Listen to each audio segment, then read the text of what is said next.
Il Baracca, come non si vedeva da anni, sono accorsi in 2000 per assistere al derby più atteso, quello tra la Mestrina e il Laguna Venezia. I tifosi neroverdi sono accorsi in massa, ma non sono stati premiati. La Mestrina ha rifilato 2 reti e fatto esultare in tribuna gli arancioneri, anche se a vincere davvero in questo incontro è stata la passione per il calcio della città. Si è deciso tutto nel secondo tempo. I primi 45 minuti sono serviti alla Mestrina per prendere fiducia, anche se il Laguna con Zennaro ha cominciato ad attaccare già al 6° minuto del fischio di inizio. Poi c'è stato anche un tuffo di gatto sul palo in angolo al 28° che ha evitato ai mestrini di andare in vantaggio.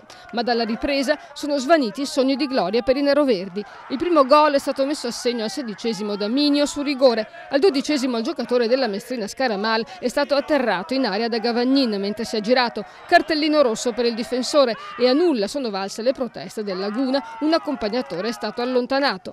L'1-0 su rigore ha fatto poi esplodere il Baracca. Poi tutto è stato più difficile per il Laguna, rimasto con 9 giocatori, e al 43° la Mestrina chiude i conti con Biondo. Il terzino della squadra è entrato in aria e di esterno sinistro ha messo la palla rasoterra sul secondo palo.